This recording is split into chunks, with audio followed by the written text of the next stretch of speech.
আসসালামু আলাইকুম।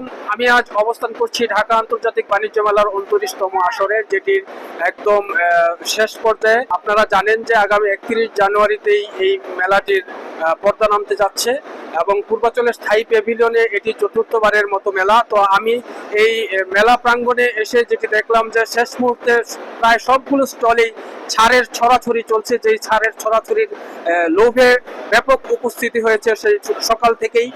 আগামী 31 জানুয়ারি শুক্রবার এই মেলার সমাপনী অনুষ্ঠানের সকল প্রস্তুতি সম্পন্ন করেছেন মেলার আয়োজক কর্তৃপক্ষ। তো এখন আমি কিছু ক্রেতা এবং বিক্রয় কর্মীর সাথে কথা বলবো, যারা এই মেলায় ঘুরে দেখেছেন এবং মেলার পণ্য সম্পর্কে বলবেন। তো আমার শুরুতে আমি একজন বিক্রয় কর্মীর সাথে কথা বলতে চাই, যিনি আফগানিস্তানের পণ্য নিয়ে মেলায় বিক্রয় কর্মী হিসেবে কাজ করছেন। তো আমি জানতে চাইবো, এই যে আপনি যে পণ্য নিয়ে আসছেন মেলায়, শুরু থেকে কেমন সাড়া পেয়েছেন এবং উপস্থিতিটা কেমন? আসলে আমাদের এই প্রোডাক্টটা আমরাও কল্পনা করতে পারি নাই যে এতটা সাড়া পাবো। আফগানিস্তানের এই প্রোডাক্টটা ওয়ার্ল্ড ওয়াইড একটা ভাইরাল প্রোডাক্ট, পামির কোলা। তো আমরা প্রথমে ধারণা করছিলাম যে আমরা তেমন একটা সাড়া পাবো না, কিন্তু কিছু সময় পর থেকেই বা দু একদিন যাওয়ার পর থেকেই মানুষ যখন জানতে পারলো যে আফগানিস্তানের প্রোডাক্ট বাংলাদেশে আসছে, এইটাই মানুষকে এতটা উদ্বুদ্ধ করছে। আর আমরাও এতটা সাড়া পাইছি, এটা বলা বাহুল্য আর কি। উপস্থিতিটা কেমন ছিল? অনেক হিউজ। আমাদের যারা বিক্রয় কর্মীরা আছে, এরা এতটা ব্যস্ত, এদের যে লাঞ্চের টাইম বা খাওয়ার জন্য বা ব্রেক দিব সেই সময়টা পর্যন্ত পাচ্ছি না। পানির কলার এতটা সারা পাচ্ছি আমরা। সুপ্রিয় দর্শক, আমি আরো একজন দর্শনার্থীর কথা শুনবো, যিনি মেলায় এসেছেন এবং কিছু পণ্য কেনাকাটা করেছেন। আমরা জানবো যে আসলে মেলায় তিনি কেমন দেখেছেন এই যে ঢাকা আন্তর্জাতিক বাণিজ্য মেলার 29তম আসরটি আপনি কেমন দেখেছেন? জি, ধন্যবাদ আপনাকে। আসলে আমরা বিগত বছরে জানতাম বা দেখছি যে সোহরাওয়ার্দী উদ্যানে বাণিজ্য মেলাটা হতো, স্থান পরিবর্তনের কালে এখানে আসছে। এখানে ভালো লোকজন হয়, অনেক মোটামুটি ভিড় হয়। কিছু পণ্য আমরা ক্রয় করেছি, কিছু ছাড় পেয়েছি, তাতে খুব আনন্দিত।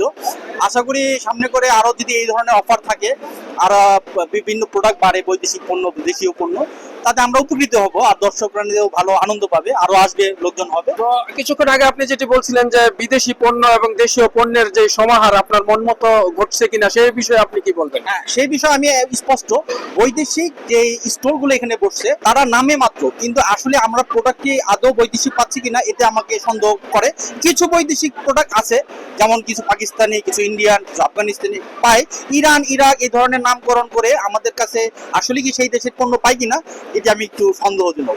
সুপ্রিয় দর্শক, একজন দর্শনার্থী সন্দেহ পোষণ করেছেন যে বিদেশি যে স্টলগুলো আছে সেখানকার রাখা পণ্য সেটি আদৌ বিদেশি কিনা তা নিয়ে সংশয় প্রকাশ করেছেন। যদিও এখানে জাতীয় ভোক্তা অধিকার সংরক্ষণ অধিদপ্তরের অস্থায়ী ক্যাম্প রয়েছে, যেখান থেকে পণ্যের মান এবং পণ্যগুলো দেখভাল করছেন। তবে আমি আরো একজন দর্শনার্থীর প্রতিক্রিয়া জানতে চাই। এই যে মেলার শেষ পর্যায়ে 31 তারিখ এই মেলার পর্দা নামতে যাচ্ছে, তো এই মেলার উপস্থিতি এবং সার্থকতা কতটুকু বলে মনে করেন?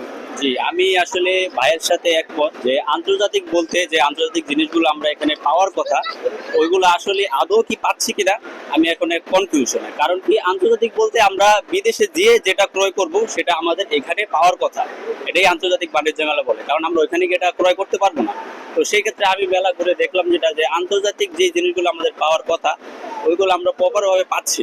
এই একটা আমার অভিযোগ, যে এই জিনিসগুলো যদি একটু কর্তৃপক্ষ দেখে, আসলে এটা আমাদের জন্য অনেক ভালো উপকার হবে। প্রিয় দর্শক, আমি কিছু দর্শনার্থী এবং বিক্রয় কর্মীর সাথে কথা বলে যেটা জানলাম যে তারা সত্যিকারে চাচ্ছেন যে আন্তর্জাতিক যে মান, সেই মানটি বজায় রেখে সেই স্থায়ী প্যাভিলিয়নে বিদেশি ক্রেতা বিক্রেতা এবং বিদেশি প্রতিষ্ঠানের সমন্বয় ঘটিয়ে সত্যিকারের আন্তর্জাতিক বাণিজ্য মেলা গঠন করার এবং ভবিষ্যৎ যে আসরগুলো হবে সেটিতে যেন দেশি এবং বিদেশি পণ্যের সমাহার ঘটে, পাশাপাশি উদ্যোক্তাদের অংশগ্রহণ থাকে এবং সার্থকতা ফুটে ওঠে।